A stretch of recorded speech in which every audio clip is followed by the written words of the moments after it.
اس نے نہایت ہی ادب سے سردار امیر حمزہ کو سلام کیا۔ آؤ خواجہ عمرو یار، ادھر ہمارے پاس آ کر بیٹھو، سردار امیر حمزہ نے عمرو کے سلام کا جواب دیتے ہوئے کہا، اور عمرو یار سردار امیر حمزہ کے قریب رکھی ہوئی کرسی پر بیٹھ گیا۔ اس نے دیکھا اس وقت خیمے میں دو غلاموں کے علاوہ ایک بوڑھا شخص بھی موجود تھا، جو مہمانوں کے لیے رکھی ہوئی کرسیوں میں سے ایک کرسی پر بیٹھا ہوا تھا۔ یہ بوڑھا شخص عمرو یار کے لیے اجنبی تھا۔ عمرو نے محسوس کیا یہ بوڑھا شخص کچھ پریشان اور غمگین ہے۔ خواجہ عمرو، اس بزرگ کا نام چچا تاج ہے اور یہ تم سے ملنے کے لیے آئے ہیں، سردار امیر حمزہ نے عمرو سے مخاطب ہو کر کہا۔ تو عمرو یار اس بزرگ کو غور سے دیکھنے لگا۔ وہ بزرگ شخص بھی اب عمرو کی طرف دیکھ رہا تھا۔ عمرو نے یاد کرنے کی کوشش کی کہ اس بزرگ سے اس کی ملاقات کب اور کہاں ہوئی تھی، لیکن اسے یاد نہ آیا۔ چچا تاج، کیا آپ سے پہلے بھی میری ملاقات ہوئی ہے؟ جب عمرو کو کچھ یاد نہ آیا تو اس نے بزرگ سے پوچھا۔ نہیں بیٹا، تم سے میری پہلی ملاقات ہے۔ میں تمہاری اور سردار امیر حمزہ کی شہرت سن کر آیا ہوں، چچا تاج نے عمرو یار سے کہا۔ جی چچا، حکم فرمائیں، مجھ سے آپ کو کیا کام ہے؟ عمرو یار نے پوچھا۔ عمرو بیٹا، میری ایک ہی بیٹی ہے جس کا نام بھولی ہے۔ ہم دونوں کو ایک جن بہت ہی تنگ کر رہا ہے، چچا تاج نے کہا تو جن کا سن کر عمرو چونک پڑا۔ آپ کو جن تنگ کر رہا ہے؟ مگر کیوں؟ عمرو یار نے پوچھا۔ وہ وہ میری بیٹی بھولی سے شادی کرنا چاہتا ہے۔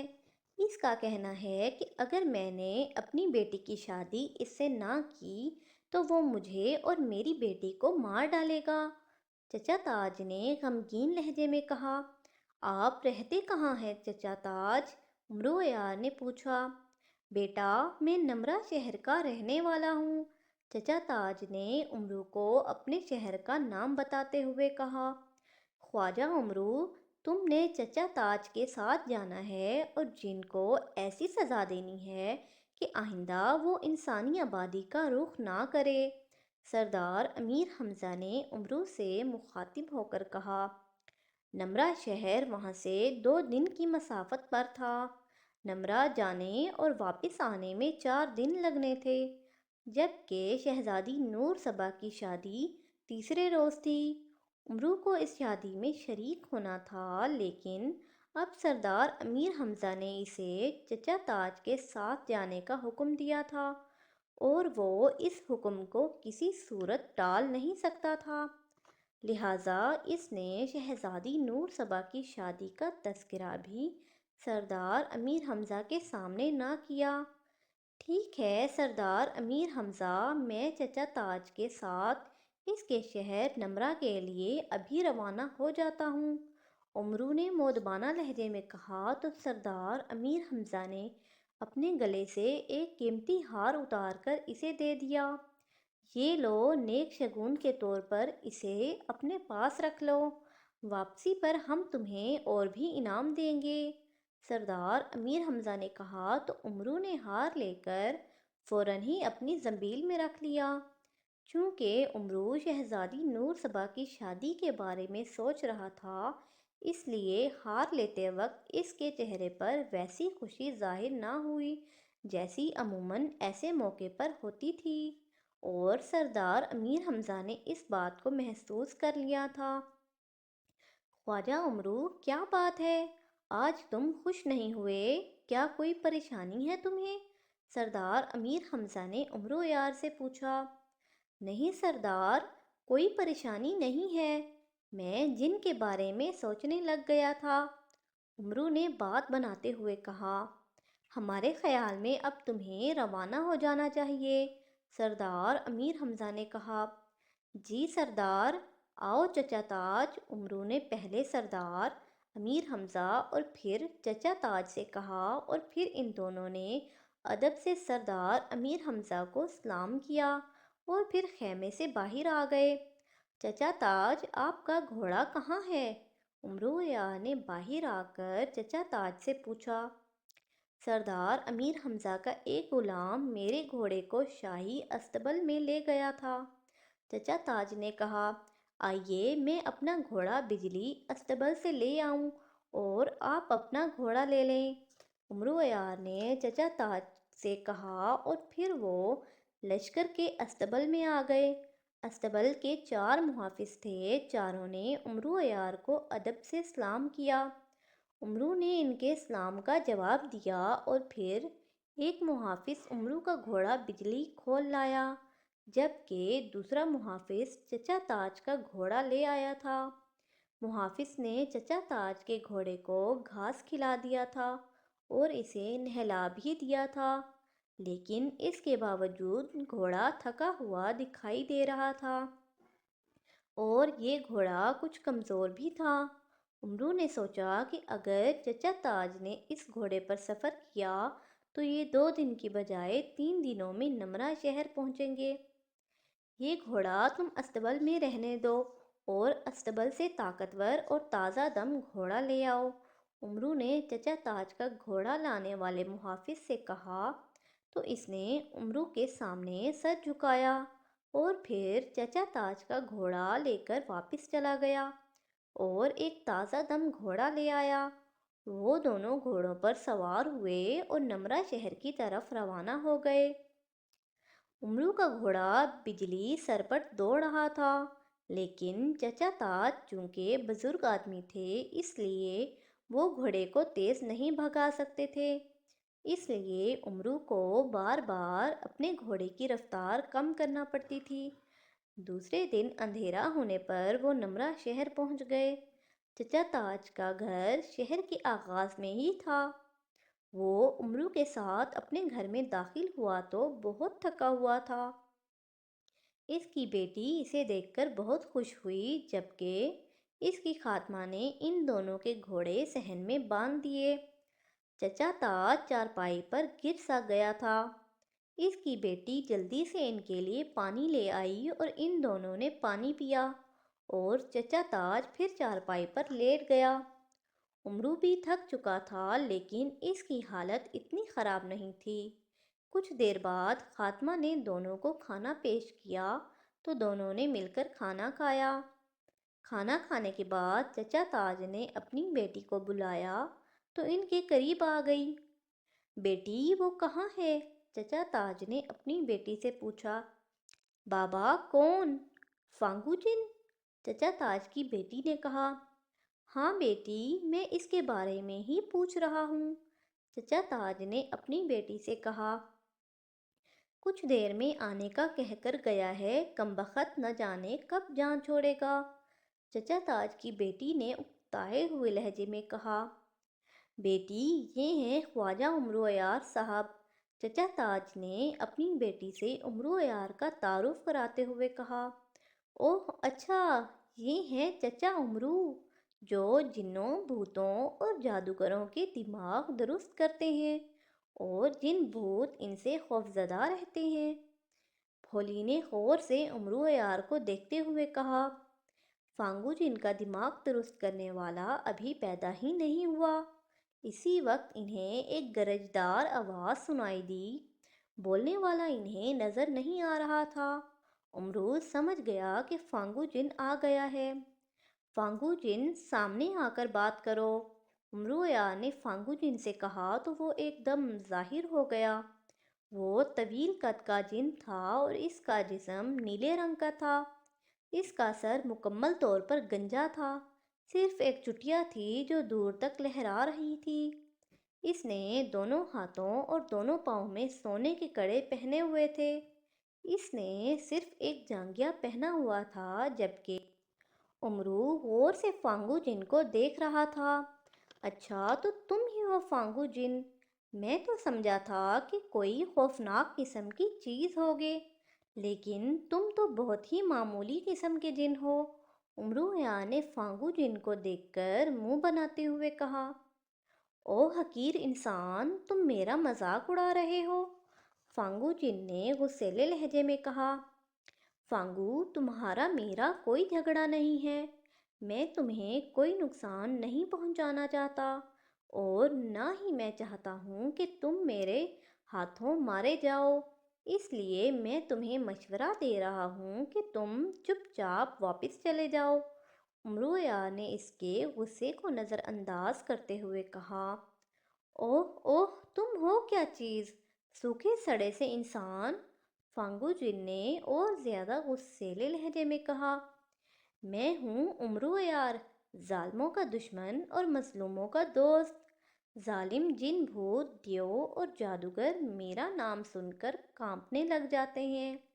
میرے ہاتھوں سینکڑوں جن، بھوت اور جادوگر مارے جا چکے ہیں، اور اگر تم نہیں مرنا چاہتے تو فوراً بھاگ جاؤ۔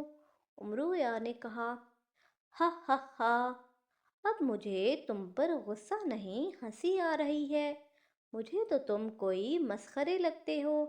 اس مرتبہ فانگو جن نے زور زور سے ہنستے ہوئے کہا تو امرو کو غصہ آنے لگا، تو تم یہاں سے نہیں جاؤ گے؟ امرویا نے فانگو جن کو آنکھیں دکھاتے ہوئے کہا، میری شادی بھولی سے کر دو، میں اس کو لے کر چلا جاؤں گا۔ فانگو جن نے کہا، ایسا ہرگز نہیں ہوگا، تم اس خیال کو اپنے ذہن سے نکال دو۔ امرویا نے غصیلے لہجے میں کہا، چچا تاج، میں نے بہت کوشش کی ہے کہ تم شرافت سے اپنی بیٹی کی شادی مجھ سے کر دو، لیکن تم نہیں مانے۔ اب میں اس کو اٹھا کر لے جاؤں گا اور اپنے ملک جا کر اس سے شادی کروں گا۔ میں دیکھتا ہوں کہ مجھے کون روک سکتا ہے۔ فانگو جن نے چچا تاج کی طرف دیکھتے ہوئے کہا۔ فانگو جن کی بات سن کر بھولی خوفزدہ ہو گئی، اور اس نے اپنے باپ کی طرف دیکھنا شروع کر دیا۔ بیٹا، تم فکر مت کرو، میں اس سے بات کرتا ہوں۔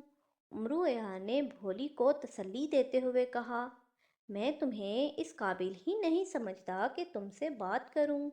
فانگو جن نے منہ بناتے ہوئے کہا، ابھی پتہ چل جاتا ہے۔ بھولی اور چچا تاج، تم ذرا کمرے میں چلو، میں علیحدگی میں فانگو جن سے بات کرتا ہوں۔ امرویا نے پہلے فانگو جن اور پھر چچا تاج اور اس کی بیٹی سے کہا۔ امرو کی بات سن کر وہ دونوں اٹھے اور کمرے میں چلے گئے۔ فانگو جن خاموشی سے انہیں کمرے میں جاتے ہوئے دیکھتا رہا۔ اب علیحدگی میں تم میری منت کرنا چاہتے ہو کہ میں یہاں سے چلا جاؤں؟ فانگو جن نے کہا تو امرو فانگو جن کی بات سن کر مسکرانے لگا۔ فانگو جن کو اپنے بارے میں خوش فہمی تھی، اور وہ امرو عیار سے واقف بھی نہیں تھا۔ اگر وہ امرو سے واقف ہوتا تو فوراً ہی امرو کی بات مان کر یہاں سے چلا جاتا۔ ہاں، اب میں تمہاری منت کروں گا، تمہارے سامنے ہاتھ باندھوں گا، امرو عیار نے طنزیہ لہجے میں کہا، اور پھر کندھے سے اپنی زنبیل اتار لی۔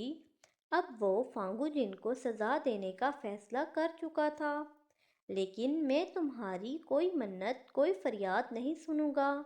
تمہیں ہر حال میں بھولی کی شادی سے مجھ سے کرنا پڑے گی۔ فانگو جن نے غرور بھرے لہجے میں کہا۔ امرو اس دوران زنبیل سے جال الیاسی نکال چکا تھا۔ فانگو جن بڑی دلچسپی سے اس چھوٹے سے جال کو دیکھنے لگا۔ امرو نے وہ جال فانگو جن پر پھینک دیا۔ وہ چھوٹا سا جال ایک دم بڑا ہو گیا، اور فانگو جن اس میں الجھ گیا۔ جیسے جیسے فانگو جن جال سے نکلنے کی کوشش کرتا، ویسے ویسے وہ مزید پھنستا چلا گیا۔ پھر اس نے جال کو توڑنے کی کوشش کی، لیکن یہ جال الیاسی تھا۔ یہ تو اس جیسے 100 جنوں کو بھی قید کر سکتا تھا، اور 100 جن مل کر بھی اسے نہیں توڑ سکتے تھے۔ کچھ دیر کی کوشش کے بعد فانگو جن نے اپنی کوشش ترک کر دی۔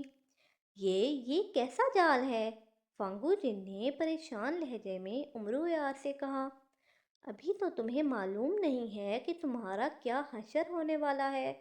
امرو یار نے مسکراتے ہوئے کہا، اور پھر اس نے زنبیل سے سنہری چپلیں بھی نکال لیں۔ فانگو جن کی طرف دیکھا۔ فانگو جن حیرت اور پریشانی سے امرو اور سنہری چپلوں کو دیکھنے لگا۔ سنہری چپلوں، اس فانگو جن کا دماغ درست کر دو، امرویا نے سنہری چپلوں کو حکم دیتے ہوئے کہا۔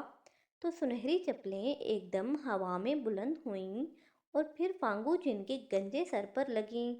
فانگو جن کو ایسے محسوس ہوا جیسے دو بڑے بڑے پتھر اس کے سر پر لگے ہوں اور اس کے منہ سے چیخ نکل گئی۔ ابھی سے چیخنے لگ گئے ہو فانگو جن، ابھی کچھ صبر تو کرو، امرویا نے طنزیہ لہجے میں کہا۔ لیکن فانگو جن کے چیخنے کی آواز مزید بلند ہو گئی، کیونکہ سنہری چپلیں اب تیز رفتاری سے اس کے گنجے سر اور جسم پر پڑ رہی تھیں۔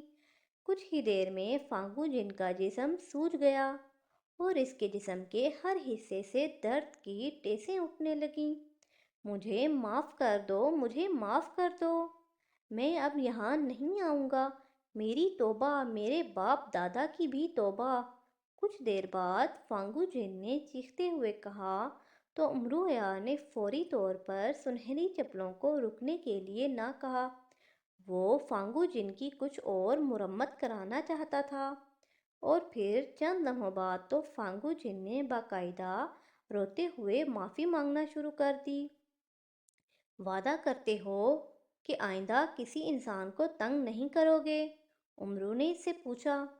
ہاں، میں وعدہ کرتا ہوں کہ آئندہ کسی انسان کو تنگ نہیں کروں گا، اس عذاب سے میری جان چھڑاؤ۔ فانگو جن رو رہا تھا اور اس نے فوراً ہی اقرار کر لیا۔ امرو نے ہاتھ بڑھایا تو سنہری چپلیں اس کے ہاتھ میں آ گئیں۔ اس نے سنہری چپلیں واپس زنبیل میں رکھ لیں اور پھر اس نے جال الیاسی کو بھی پکڑ کر کھینچا تو جال بھی سمٹ کر چھوٹا ہو گیا اور امرو کے ہاتھ میں آ گیا۔ امرو نے جال الیاسی کو بھی زنبیل میں رکھ لیا۔ ہائے، تم مجھے پہلے ہی بتا دیتے کہ تم بہت بڑے جادوگر ہو تو میں تم سے بحث ہی نہ کرتا، فانگو جن نے درد کی شدت سے کراہتے ہوئے کہا۔ میں جادوگر نہیں ہوں، میں ہوں عیار زماں، موت جادوگراں خواجہ امرویار۔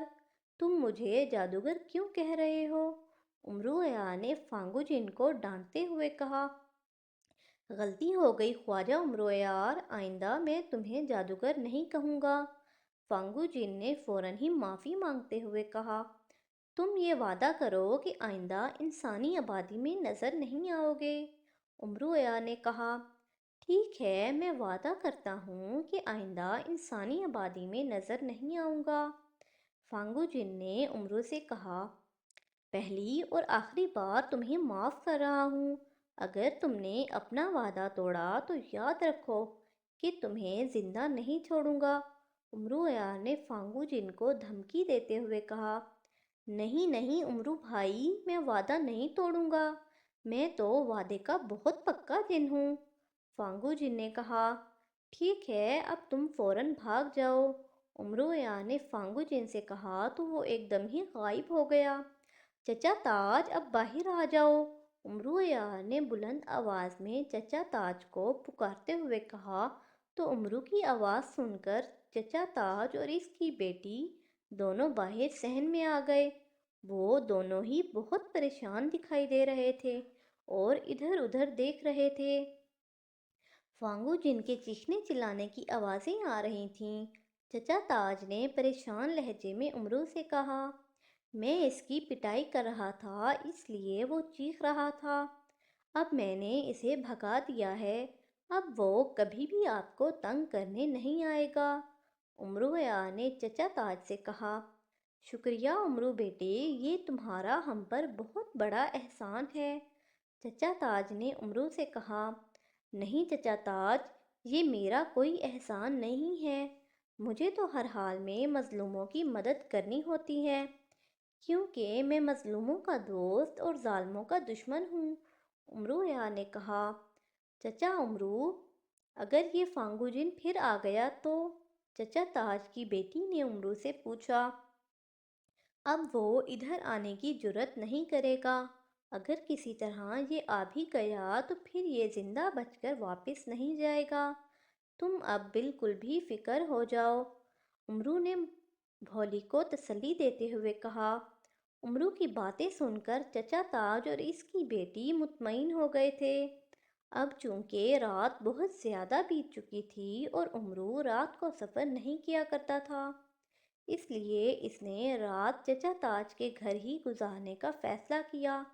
خادمہ نے امرو کا بستر چھت پر لگا دیا تھا اور وہ اپنے بستر پر لیٹا اور کچھ دیر بعد اسے نیند آ گئی۔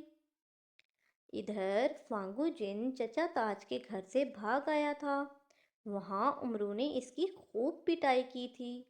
اسے امرو پر بہت غصہ تھا، لیکن وہ فوری طور پر امرو کے خلاف کچھ نہیں کر سکتا تھا۔ اس نے امرو کی طاقت دیکھ لی تھی اور اسے محسوس ہو گیا تھا کہ وہ امرو کا مقابلہ نہیں کر سکتا۔ چچا تاج کے گھر سے نکل کر فانگو جن ایک جنگل میں آ کر بیٹھ گیا اور سوچنے لگا کہ امرو سے اپنی اس بے عزتی کا بدلہ کیسے لے۔ سوچتے سوچتے اچانک وہ چونک پڑا۔ اسے اپنا دوست گٹو جن یاد آ گیا۔ وہ خود تو کبھی کبھار ہی انسانی آبادی میں آتا تھا، جبکہ گٹو جن تو 50 سال سے انسانوں کی دنیا میں رہ رہا تھا۔ گٹو جن کا ٹھکانہ ایک پہاڑ پر تھا۔ رات کو وہ اپنے ٹھکانے پر جا کر سوتا تھا، جبکہ دن میں وہ انسانی روپ میں انسانوں کی دنیا میں گھومتا پھرتا تھا۔ گٹو جن ایک علم والا جن تھا۔ وہ فانگو جن کی مدد کر سکتا تھا، اور اب چونکہ رات کا وقت تھا اس لیے گٹو جن نے اپنے ٹھکانے پر ہی ہونا تھا۔ فانگو جن نے اس سے ملنے کا فیصلہ کر لیا تھا۔ گٹو جن سے مدد لینے کا فیصلہ کر کے فانگو جن اڑا اور کچھ دیر بعد وہ راکی پہاڑوں پر پہنچ گیا۔ یہ بلند و بالا خوبصورت پہاڑ تھے۔ فانگو جن ایک مرتبہ پہلے بھی ان پہاڑوں پر آ چکا تھا اور اسے معلوم تھا کہ انہی پہاڑوں کے ایک غار میں گٹو جن رہتا ہے۔ وہ اس غار کے قریب پہنچ گیا۔ دوست گٹو جن، کیا تم موجود ہو؟ فانگو جن نے بلند آواز سے کہا تو چند لمحوں بعد گٹو جن غار سے باہر آ گیا۔ اوہ فانگو جن، تم بہت عرصے بعد آئے ہو۔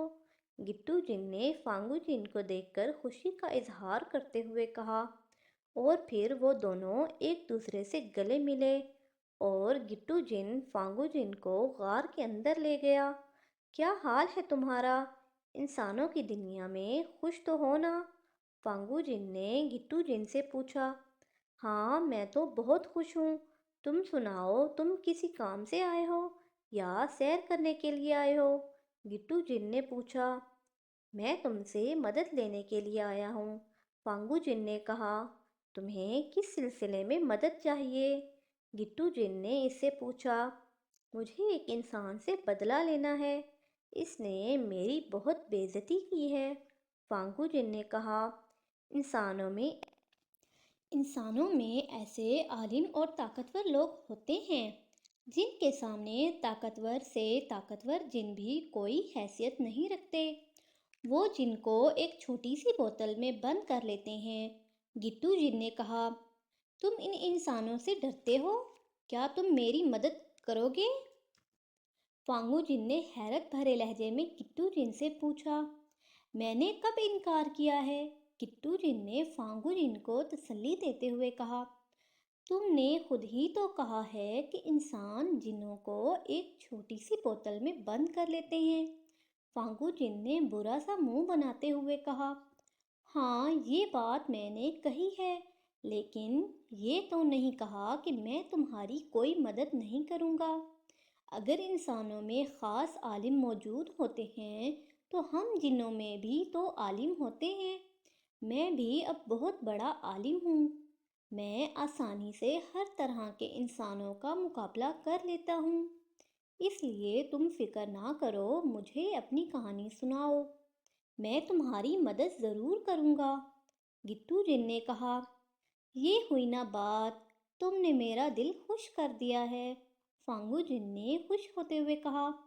ہاں بتاؤ، تمہیں کس قسم کی مدد چاہیے؟ گٹو جن نے فانگو جن سے پوچھا۔ میں یہاں انسانوں کی دنیا میں سیر کرنے کے لیے آیا تھا، فانگو جن نے کہا۔ رکو مت، بولتے رہو، پھر کیا ہوا؟ فانگو جن کو خاموش ہوتے دیکھ کر گٹو جن نے کہا، یہاں انسانوں کی آبادی میں ایک شہر ہے، نمرا۔ میں نمرا شہر کی سیر کر رہا تھا کہ مجھے ایک مکان کی چھت پر ایک لڑکی نظر آئی۔ وہ لڑکی بہت ہی خوبصورت تھی۔ میں نے سوچ لیا کہ اگر میں شادی کروں گا تو اسی لڑکی سے کروں گا۔ بس یہی سوچ کر میں اس لڑکی، جس کا نام بھولی تھا، اس کے گھر میں اتر گیا۔ میں نے اس لڑکی کے باپ سے رشتے کی بات کی، جس کا نام تاج چچا ہے، لیکن اس نے صاف انکار کر دیا۔ میں نے بہت زور دیا، اپنی طاقت سے ڈرایا، اپنے خاص حربوں سے خوفزدہ بھی کیا، دولت کا لالچ دیا، لیکن چچا تاج کسی طرح بھی نہ مانا۔ میں نے بھولی سے بھی کہا، لیکن وہ بھی شادی پر رضامند نہ ہوئی۔ میں نے ہر طرح سے انہیں رضامند کرنے کی کوشش کی، لیکن وہ کسی طرح بھی راضی نہ ہوئے۔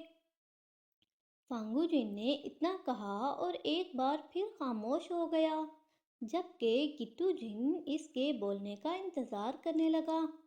اب تمہیں مجھ سے کیا مدد چاہیے؟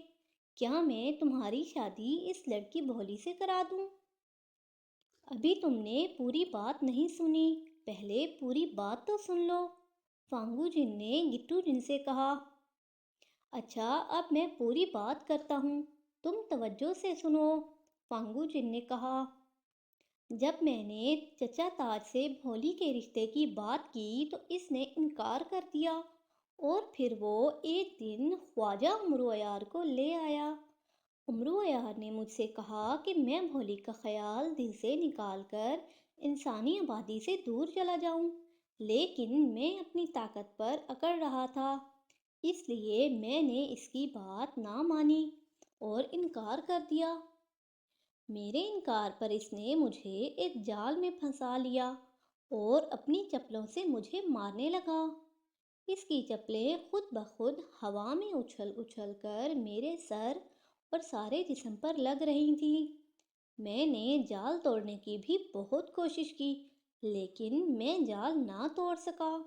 آخر مجھے اس سے معافی مانگنی پڑی اور وہاں سے بھاگنا پڑا، فانگو جن نے پوری تفصیل بتاتے ہوئے کہا۔ جیسے ہی فانگو جن خاموش ہوا، گٹو جن نے اپنی آنکھیں بند کر لیں اور منہ ہی منہ میں کچھ پڑھنے لگا۔ کچھ دیر بعد اس نے آنکھیں کھول دیں۔ میں نے اس امرو کو دیکھ لیا ہے، یہ بہت خطرناک انسان ہے، یہ ہر مظلوم کا ساتھی اور ظالم کا دشمن ہے۔ اس کے ہاتھوں اب تک کئی جادوگر، ظالم جن اور بھوت مارے جا چکے ہیں۔ آنکھیں کھولنے کے بعد گٹو جن نے کہا، لیکن میں نے تو اس سے اپنی بے عزتی کا بدلہ ضرور لینا ہے، فانگو جن نے کہا۔ تم اس سے ضرور بدلہ لو، میں تمہارے ساتھ ہوں، گٹو جن نے کہا۔ لیکن تم تو کہہ رہے ہو کہ یہ بہت خطرناک انسان ہے، فانگو جن نے کہا۔ اگر یہ خطرناک انسان ہے تو میں بھی کسی سے کم نہیں ہوں، گٹو جن نے جواب دیتے ہوئے کہا۔ اب تم مجھے یہ بتاؤ کہ میں اس سے بدلہ کس طرح لے سکتا ہوں، فانگو جن نے پوچھا۔ فانگو جن کا سوال سن کر گٹو جن نے ایک مرتبہ پھر آنکھیں بند کر لیں۔ ملک چمن کا بادشاہ گلزیب اس امرو کا بہت گہرا دوست ہے۔ اس بادشاہ کی بیٹی شہزادی نور صبا امرو کو چچا امرو کہتی ہے اور اس سے محبت کرتی ہے۔ کل شہزادی نور صبا کی شادی ہونے والی ہے، تم ابھی جا کر شہزادی نور صبا کو اٹھا لاؤ، اس سے بڑھ کر امرو سے کوئی اور انتقام نہیں ہو سکتا، گٹو جن نے فانگو جن سے کہا تو وہ خوش ہو گیا۔ واقعی یہ امرو سے بہت بڑا انتقام تھا۔ تم نے بہت کام کی بات بتائی ہے گٹو بھائی، میں ابھی جاتا ہوں اور شہزادی نور صبا کو اٹھا کر لے آتا ہوں۔ شہزادی نور صبا یقیناً بھولی سے بھی زیادہ خوبصورت ہوگی، میں شہزادی نور صبا سے شادی کر لوں گا، فانگو جن نے خوشی سے اچھلتے ہوئے کہا۔ ہاں ہاں، شادی بھی کر لینا، پہلے اسے اغوا تو کر کے لاؤ، گٹو جن نے کہا۔ کیا امرو شہزادی نور صبا کو چھڑانے کے لیے آئے گا؟ فانگو جن نے پوچھا۔ مجھے یقین ہے کہ وہ ضرور آئے گا، گٹو جن نے یقین بھرے لہجے میں کہا۔ پھر اسے زندہ بچ کر واپس نہیں جانا چاہیے، فانگو جن نے کہا۔ اگر وہ یہاں آ گیا تو پھر اس کا زندہ بچنا ممکن ہی نہیں ہے، گٹو جن نے کہا۔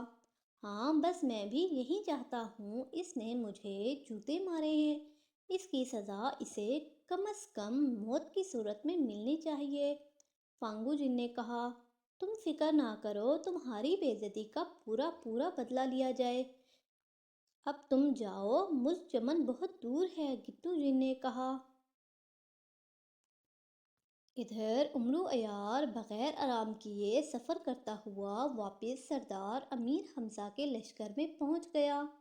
اس کے تیز رفتار گھوڑے بجلی نے اسے رات کو ہی لشکر میں پہنچا دیا، لیکن رات نصف سے زیادہ گزر چکی تھی، اس لیے وہ سردار امیر حمزہ سے ملنے نہ گیا۔ اس نے صبح کو ہی ان سے ملنے کا فیصلہ کیا تھا۔ اس نے اپنے گھوڑے بجلی کو لشکر کے استبل میں چھوڑا اور اپنے خیمے میں آ گیا۔ اس کے خیمے کے پہرے دار نے اسے دیکھ کر ادب سے سلام کیا۔ امرو اس کے سلام کا جواب دیتا ہوا خیمے میں داخل ہو گیا۔ چونکہ وہ بہت تھکا ہوا تھا، اس لیے بستر پر لیٹتے ہی اسے نیند آ گئی۔ کچھ ہی دیر گزری تھی کہ چند آوازیں سن کر امرو کی آنکھ کھل گئی۔ اس نے دیکھا صبح ہو چکی تھی اور خیمے کا پہرے دار اسے آوازیں دے رہا تھا۔ کیا بات ہے، کیوں جگا دیا تم نے مجھے؟ امرو نے خفا ہوتے ہوئے کہا۔ آقا، آپ کو فوری طور پر سردار امیر حمزہ نے یاد فرمایا ہے، پہرے دار نے مؤدبانہ لہجے میں کہا۔ سردار امیر حمزہ کا حکم سن کر امرو کی نیند اڑ گئی۔ فوری طور پر بلانے کا مطلب تھا کہ انتہائی ضروری کام ہے۔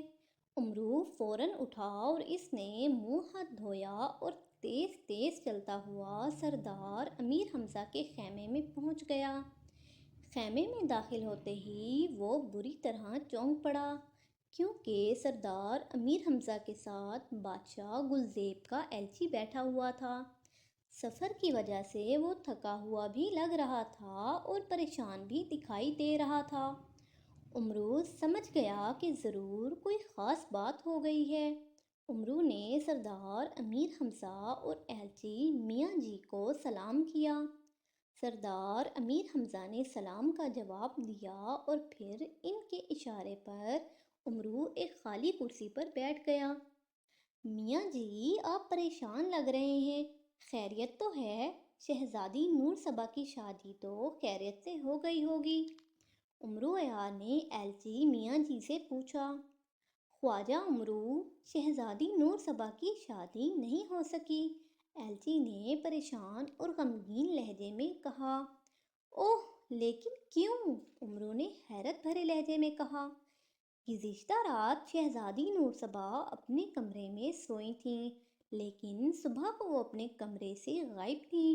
ان کی تلاش میں ملک کا کونا کونا چھان مارا گیا، لیکن شہزادی صاحبہ کا کچھ پتہ نہیں چلا۔ سلطان معظم نے آپ کو فوری طور پر یاد فرمایا ہے، میاں جی نے کہا۔ اوہ، شہزادی صاحبہ کہاں جا سکتی ہیں؟ امرو عیار نے پریشان لہجے میں کہا۔ خواجہ صاحب، وہ خود کہیں نہیں گئیں بلکہ انہیں اغوا کیا گیا ہے، میاں جی نے امرو سے کہا۔ ہاں، یقیناً انہیں اغوا کیا گیا ہوگا، امرو عیار نے سوچ میں ڈوبے ہوئے لہجے میں کہا۔ خواجہ امرو، جس نے بھی یہ حرکت کی ہے اسے سخت سزا ملنی چاہیے، سردار امیر حمزہ نے کہا۔ جی ہاں سردار، یہ حرکت جس نے بھی کی ہے میں اسے سخت سزا دوں گا، امرو عیار نے کہا۔ جاؤ، ہماری دعائیں تمہارے ساتھ ہیں، اس مہم کے لیے نیک شگون کے طور پر یہ ہار ہماری طرف سے، سردار امیر حمزہ نے عمرو یار سے کہا اور پھر اپنے گلے سے ایک ہار اتار کر اسے دے دیا۔ شکریہ سردار، آپ کے نیک شگون کی وجہ سے ہی میں ہر مہم میں کامیاب ہوتا ہوں۔ عمرو یار نے سردار امیر حمزہ کا شکریہ ادا کرتے ہوئے کہا۔ اس کے بعد ملک چمن کے بادشاہ کے ایلچی میاں جی اور عمرو یار نے سردار امیر حمزہ کو مؤدبانہ انداز میں سلام کیا اور پھر وہ دونوں خیمے سے باہر آ گئے۔ لشکر کے استبل سے عمرو نے اپنا گھوڑا بجلی حاصل کیا، جبکہ ایلچی کو بھی تازہ دم گھوڑا دے دیا گیا۔ اس کے بعد وہ دونوں ملک چمن کی طرف روانہ ہو گئے۔ ادھر شہزادہ سلطان بہت ہی پریشان تھا۔ اس کی شادی شہزادی نور صبا سے ہونے والی تھی کہ اسے اطلاع ملی کہ شہزادی نور صبا اپنے کمرے سے غائب ہو گئی ہے۔ شہزادہ سلطان ملک راجپور کا شہزادہ تھا۔ شہزادہ سلطان انتہائی طاقتور اور ذہین تھا۔ جو اطلاعات اسے ملی تھیں، اس سے لگتا تھا کہ شہزادی نور صبا کو کسی پراسرار طاقت نے اغوا کیا ہے۔ اب وہ سوچ رہا تھا کہ شہزادی نور صبا کو کیسے تلاش کیا جائے، کیونکہ اسے یہ بھی خبر مل چکی تھی کہ ملک چمن کا کونا کونا شاہی کارندوں نے چھان مارا ہے، لیکن شہزادی نور صبا کا کہیں سراغ نہیں مل سکا۔ سوچتے سوچتے شہزادہ سلطان چونک پڑا۔ ہاں، مجھے بابا جی سے مدد لینی چاہیے، شہزادہ سلطان نے اپنے آپ سے کہا۔ بابا جی بہت نیک بزرگ تھے اور راجپور کی مغربی سمت میں موجود پہاڑیوں میں رہتے تھے۔ وہ دن رات عبادت میں ہی مصروف رہتے تھے اور کسی سے نہیں ملتے تھے۔ البتہ کوئی بہت ہی ضرورت مند اس سے ملنے کے لیے آتا تو وہ اس سے مل لیتے تھے۔ بابا جی کا خیال آتے ہی شہزادہ سلطان کے چہرے پر اطمینان پھیل گیا۔ اس نے تالی بجائی تو فوراً ہی ایک غلام کمرے میں آ گیا اور اس نے جھک کر شہزادہ سلطان کو سلام کیا اور ادب سے کھڑا ہو گیا۔ ہمارا گھوڑا تیار کرو، شہزادہ سلطان نے غلام کو حکم دیتے ہوئے کہا، تو غلام حکم سن کر واپس چلا گیا اور پھر چند لمحوں بعد ہی اس نے واپس آ کر ایک بار پھر جھک کر شہزادہ سلطان کو سلام کیا۔ آپ کا گھوڑا تیار ہے شہزادہ حضور، غلام نے مؤدبانہ لہجے میں کہا۔ تو شہزادہ سلطان اپنے کمرے سے نکل آیا۔ کچھ دور اس کا ایک غلام گھوڑا لیے کھڑا تھا۔ اس غلام نے بھی جھکتے ہوئے شہزادہ سلطان کو سلام کیا۔ شہزادہ سلطان نے اس کے سلام کا جواب دیا اور اس سے گھوڑے کی لگامیں لے لیں۔ شہزادہ سلطان گھوڑے پر سوار ہو کر شاہی محل سے باہر نکل آیا۔ اب اس کا رخ ملک کی مغربی سمت میں موجود پہاڑیوں کی طرف تھا۔ اس ملک کی مغربی سمت کی طرف وہ بابا جی رہتے تھے۔ بابا جی ندی کے کنارے ایک مخصوص جگہ پر بیٹھتے تھے۔ شہزادہ سلطان کو وہ جگہ معلوم تھی۔ وہ سیدھا اس جگہ پہنچ گیا۔ اس نے دیکھا کہ بابا جی آنکھیں بند کیے بیٹھے تھے۔ شہزادہ سلطان ان کے قریب ہی بیٹھ گیا اور انتظار کرنے لگا کہ بابا جی آنکھیں کھولیں تو وہ ان سے بات کرے۔ شہزادہ سلطان کافی دیر تک خاموش بیٹھا رہا۔ کافی دیر بعد بابا جی نے آنکھیں کھولیں اور مسکرا کر شہزادہ سلطان کی طرف دیکھا۔ کہو شہزادے، کیسے آنا ہوا؟ بابا جی نے مسکراتے ہوئے شہزادہ سلطان سے پوچھا۔ بابا جی، کل میری شادی ہونی تھی، لیکن کل سورج طلوع ہونے سے پہلے کسی نے شہزادی نور صبا کو اس کے کمرے سے اغوا کر لیا ہے۔ کسی کو معلوم نہیں ہو رہا کہ شہزادی نور صبا کو کس نے اغوا کیا ہے۔ آپ مہربانی فرماتے ہوئے مجھے بتا دیں تاکہ میں اپنی منگیتر کو آزاد کرا سکوں اور ہماری شادی ہو جائے، شہزادہ سلطان نے بابا جی سے کہا۔ شہزادے کی بات سن کر بابا جی نے ایک بار پھر آنکھیں بند کر لیں۔ کافی دیر گزر گئی اور انہوں نے آنکھیں نہ کھولیں۔ شہزادہ سلطان کو یوں محسوس ہو رہا تھا جیسے بابا جی بیٹھے بیٹھے سو گئے ہوں۔ پھر کافی دیر انتظار کرنے کے بعد بابا جی نے آنکھیں کھول دیں اور شہزادہ سلطان کی طرف دیکھا۔ شہزادے شہزادی نورسبا کو ایک جن نے اغوا کیا ہے۔ اس کا نام فانگو جن ہے۔ فانگو جن اسے اٹھا کر ایک اور جن جس کا نام گٹو جن ہے کے ٹھکانے پر لے گیا ہے۔ شہزادی نورسبا اب ان جنوں کی قید میں ہے۔ بابا جی نے شہزادے سلطان کو شہزادی نورسبا کے متعلق بتاتے ہوئے کہا، مجھے پہلے ہی یقین تھا کہ شہزادی کو کسی پراسرار طاقت نے اغوا کیا ہے۔ ہاں بیٹا، فانگو جن بہت شیطان جن ہے، جبکہ گٹو جن ایک عالم جن ہے۔ وہ انتہائی طاقتور اور ذہین جن ہے۔ بابا جی، ان کا ٹھکانہ کہاں ہے؟ میں اپنی منگیتر کو آزاد کرانے کے لیے وہاں جانا چاہتا ہوں۔ شہزادہ سلطان نے بابا جی سے پوچھا، تم دو جنوں کا مقابلہ کیسے کرو گے؟ اور پھر وہ یہاں سے سینکڑوں میل دور رہتے ہیں، تمہیں تو وہاں جاتے ہوئے کئی ہفتے لگ جائیں گے۔ بابا جی نے کہا، چاہے کچھ بھی ہو بابا جی، میں اپنی منگیتر کو آزاد کرانے کے لیے ضرور جاؤں گا۔ شہزادہ سلطان نے پرعزم لہجے میں کہا تو بابا جی اس کے ارادے سے متاثر نظر آنے لگے۔ تمہارا ارادہ بہت نیک ہے شہزادے، تم بہت دلیر اور ذہین ہو، لیکن ان جنوں کا مقابلہ کرنا تمہارے بس کا کام نہیں ہے، اس میں تمہاری جان کو خطرہ ہے۔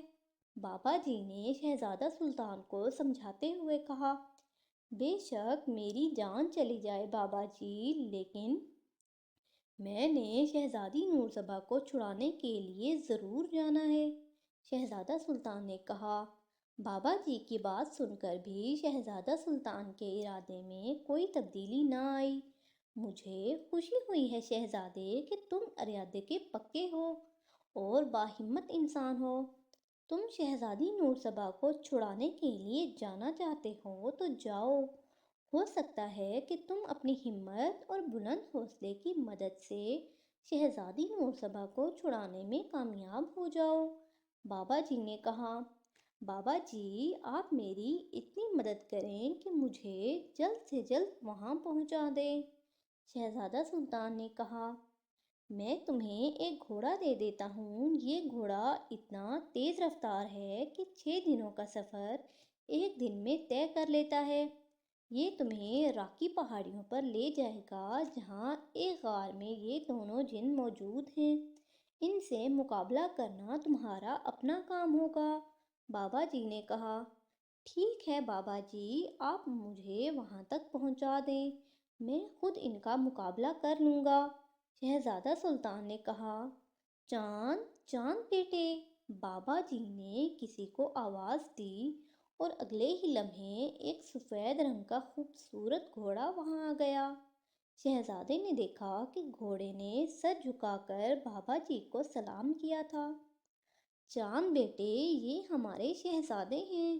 شہزادہ سلطان، تم نے انہیں راکی پہاڑیوں تک پہنچانا ہے جہاں ایک غار میں گٹو جن رہتا ہے۔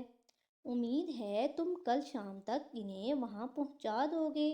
بابا جی نے گھوڑے کے سر پر ہاتھ پھیرتے ہوئے کہا تو گھوڑے نے شہزادہ سلطان کو دیکھا اور پھر سر جھکا کر اسے بھی سلام کیا۔ شہزادہ سلطان نے بھی اس کے سر پر پیار سے ہاتھ پھیرا۔ شہزادہ سلطان، اس کے علاوہ میں تمہاری کوئی مدد نہیں کر سکتا۔ بابا جی نے کہا، آپ کی یہ مدد بھی کافی ہے بابا جی، آپ کا شکریہ۔ شیرو، تم واپس محل میں جاؤ، میں بہت جلد واپس آ جاؤں گا۔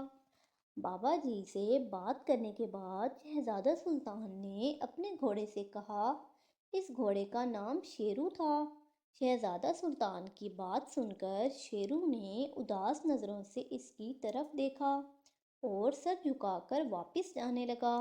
آہستہ آہستہ اس کی رفتار تیز ہونے لگی اور پھر دیکھتے ہی دیکھتے وہ نظروں سے اوجھل ہو گیا۔ بابا جی، ایک بار پھر آپ کا شکریہ، اب میں چلتا ہوں، شہزادہ سلطان نے کہا، اور بابا جی کے اس بات میں سر ہلانے پر شہزادہ سلطان گھوڑے پر سوار ہوا اور گھوڑا ایک طرف دوڑنے لگا۔ وہ اتنا تیز دوڑ رہا تھا کہ شہزادہ سلطان کو معلوم ہو رہا تھا کہ جیسے وہ ہوا سے باتیں کر رہا ہو۔ ادھر فانکو جن شہزادی نور سبا کو بے ہوش کر کے اغوا کر کے لے آیا تھا۔ وہ اب گٹو جن کے غار میں تھی۔ گٹو جن نے غار میں ایک انتہائی قیمتی اور روشن لال رکھ دیا تھا۔ اس لال کی وجہ سے غار میں روشنی ہو رہی تھی۔ شہزادی کو اب ہوش آ چکا تھا اور وہ خوفزدہ نظروں سے ان دونوں جنوں کو دیکھ رہی تھی، جبکہ فانگو اور گٹو جن مسکرا کر اسے دیکھ رہے تھے۔ میں کہاں ہوں اور تم کون ہو؟ شہزادی نور سبا نے خوفزدہ لہجے میں ان سے پوچھا۔ تم اپنے ملک چمن سے ہزاروں میل دور ہو شہزادی نور سبا، فانگو جن نے مسکراتے ہوئے کہا۔ تم مجھے کیوں اٹھا لائے ہو؟ میری تو شادی ہو رہی تھی، شہزادی نور سبا نے کہا۔ پیاری شہزادی، فکر نہ کرو، تمہاری شادی اب بھی ہوگی، گٹو جن نے مسکراتے ہوئے کہا۔ میری شادی اب بھی ہوگی، لیکن شہزادہ سلطان تو مجھے یہاں کہیں نظر نہیں آ رہا، شہزادی نور سبا نے حیرت بھرے لہجے میں کہا اور پھر ادھر ادھر دیکھنے لگی، لیکن شہزادہ سلطان اسے کہیں نظر نہ آیا۔ تمہاری شادی شہزادہ سلطان سے نہیں بلکہ مجھ سے ہوگی، فانگو جن نے کہا۔ تم سے میری شادی؟ ہرگز نہیں، میری شادی تم سے کیسے ہو سکتی ہے؟ شہزادی نور سبا نے کہا۔ میں بھی اپنے ملک کا شہزادہ ہوں، یقین نہ آئے تو گٹو جن سے پوچھ لو، میں جن پور کا شہزادہ فانگو جن ہوں، فانگو جن نے کہا۔ مجھے کسی جن سے شادی نہیں کرنی، میری شادی ہوگی تو صرف شہزادہ سلطان سے ہوگی، شہزادی نور سبا نے فانگو جن سے کہا۔ اب وہ خوفزدہ بھی نہیں تھی، اس نے سوچ لیا تھا کہ جو ہوگا دیکھا جائے گا۔ شہزادہ سلطان کو بھول جاؤ شہزادی، اب تمہاری شادی ہوگی تو صرف جن سے ہوگی، فانگو جن سے نہ سہی، گٹو جن سے ہی سہی۔ کیوں فانگو جن؟ گٹو جن نے پہلے شہزادی نور سبا اور پھر فانگو جن سے کہا۔ ہرگز نہیں، تم شہزادی سے شادی کے بارے میں سوچو بھی مت، شہزادی نور سبا کی شادی ہوگی تو صرف مجھ سے ہوگی، ورنہ کسی سے نہیں ہوگی، فانگو جن نے غصیلے لہجے میں کہا۔ اچھا اچھا، غصہ مت کرو، تم ہی اس سے شادی کرنا، گٹو جن نے فانگو جن کو غصے میں دیکھا تو نرم لہجے میں کہا، لیکن فانگو جن کو محسوس ہو گیا کہ گٹو جن کی نیت ٹھیک نہیں ہے۔ شہزادی نور سبا کو دیکھ کر وہ خود بھی شہزادی سے شادی کرنا چاہتا ہے۔ اس بات کو محسوس کرتے ہی فانگو جن کو گٹو جن پر غصہ آ گیا۔ اس کا دل چاہتا تھا کہ وہ گٹو جن کی گردن مروڑ دے، لیکن وہ جانتا تھا کہ گٹو جن اس سے زیادہ طاقتور اور زیادہ علم رکھنے والا جن ہے، اس لیے وہ گٹو جن کا مقابلہ نہیں کر سکتا۔ اس لیے اس نے بس ذرا سے غصے کا اظہار ہی کیا اور پھر دوبارہ چہرے پر مسکراہٹ لے آیا۔ گٹو جن، تمہارے لیے یہ کتنی خوشی کی بات ہے کہ تمہاری بھابھی اتنی خوبصورت شہزادی ہے، فانگو جن نے مسکراتے ہوئے کہا تو جواب میں گٹو جن بھی مسکرانے لگا۔ ہاں واقعی تم ٹھیک کہتے ہو، شہزادی نور سبا واقعی بہت ہی خوبصورت ہے، گٹو جن نے کہا۔ شہزادی نور سبا کا نام لینا اب تمہارے لیے بہتر نہیں ہے، اس لیے تم نور سبا کو بھابھی یا بہن کہا کرو، فانگو جن نے گٹو جن سے کہا تو گٹو جن نے برا سا منہ بنا لیا۔ ہاں ہاں، شادی تو ہو جائے، پھر میں بھی بابی کہہ دیا کروں گا۔ گٹو جن نے کہا، تم تو ایسے باتیں کیے جا رہے ہو جیسے واقعی میری شادی اس دن سے ہو رہی ہے۔ شہزادی، جو ان کی باتوں کے درمیان خاموش ہو گئی تھی، نے منہ بنا کر کہا، شادی تو سمجھو ہو گئی، اب مجھے تم سے شادی کرنے سے کوئی روک نہیں سکتا۔ فانگو جن نے شہزادی سے کہا، یہ تمہاری غلط فہمی ہے۔ میرے چچا کو جیسے ہی میرے اغوا کی اطلاع ملی، اس نے فوراً میری تلاش میں یہاں آ جانا ہے، پھر تم دونوں کو اس پوری دنیا میں بھی چھپنے کے لیے جگہ نہیں ملے گی۔ شہزادی نور صبا نے کہا، تم اپنے چچا خواجہ امرویار کی بات تو نہیں کر رہی ہو؟ فانگو جن نے شہزادی سے پوچھا۔ ہاں، میں انہی کی بات کر رہی ہوں۔ کیا تم انہیں جانتے ہو؟ شہزادی نور صبا نے بے چین سے لہجے میں پوچھا۔ بالکل جانتا ہوں، کل میں نے ایک رسی سے باندھ کر اس کی ایسی حالت کی ہے کہ وہ بہت عرصے تک یاد رکھے گا۔ فانگو جن نے مسکراتے ہوئے کہا، یہ بات ماننے والی ہی نہیں ہے کہ چچا امرو نے تم سے مار کھائی ہو۔ ہاں، یہ ہو سکتا ہے کہ چچا امرو نے تمہاری پٹائی کر دی ہو۔ شہزادی نور صبا نے کہا تو شہزادی کی بات سن کر فانگو جن کا منہ بن گیا اور اس نے غصے سے شہزادی کی طرف دیکھا۔ میں ایک طاقتور جن ہوں اور وہ ایک معمولی سا انسان ہے، اس کا مجھ سے کیسے مقابلہ ہو سکتا ہے؟ فانگو جن نے غصیلے لہجے میں کہا تو شہزادی نور صبا تنزیہ انداز میں مسکرانے لگی۔ چچا امرو معمولی انسان نہیں ہے، وہ تم سب پر بھاری ہے۔ اگر وہ یہاں آ گیا تو دیکھنا وہ تمہارا کیا حشر کرتا ہے۔ شہزادی نور صبا نے پر یقین لہجے میں کہا، اچھا اچھا، زیادہ باتیں نہ بناؤ، اسے یہاں آنے دو، پھر میں تمہارے سامنے اس کا قیمہ بناؤں گا۔ فانگو جن نے شہزادی نور صبا کی بات سے چڑھتے ہوئے کہا تو شہزادی زور زور سے ہنسنے لگی۔ فانگو، شہزادی کی باتوں کو چھوڑو اور میری بات سنو۔ گٹو جن نے فانگو جن سے کہا۔ ہاں کہو، میں سن رہا ہوں۔ فانگو جن نے اس کی طرف متوجہ ہوتے ہوئے کہا، آؤ باہر چل کر اطمینان سے کسی جگہ بیٹھ کر باتیں کرتے ہیں۔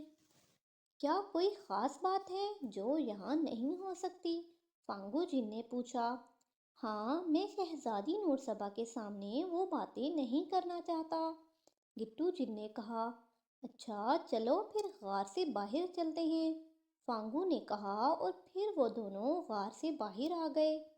دونوں جن پہاڑ کی ایک چوٹی پر بیٹھ گئے۔ فانگو جن ان پہاڑوں کی خوبصورتی سے بہت متاثر تھا۔ یار، تم بہت خوبصورت جگہ پر رہتے ہو، فانگو جن نے گٹو جن سے کہا تو وہ مسکرانے لگا۔ ہاں واقعی، یہ علاقہ بہت خوبصورت ہے، اسی لیے تو میں یہاں رہ رہا ہوں، گٹو جن نے کہا۔ ہاں، اب بتاؤ وہ کون سی خاص بات ہے جو تم مجھ سے کرنا چاہتے ہو؟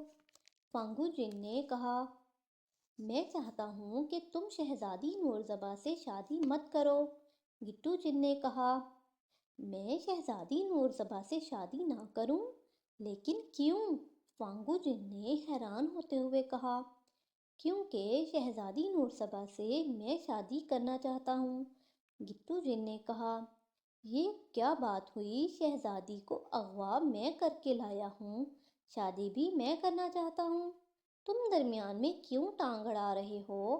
فانگو جن نے ناراض ہوتے ہوئے کہا، امرو یار بہت ہی خطرناک انسان ہے، تم اس کا مقابلہ نہیں کر سکو گے، اور یہ بات تم اچھی طرح جانتے ہو۔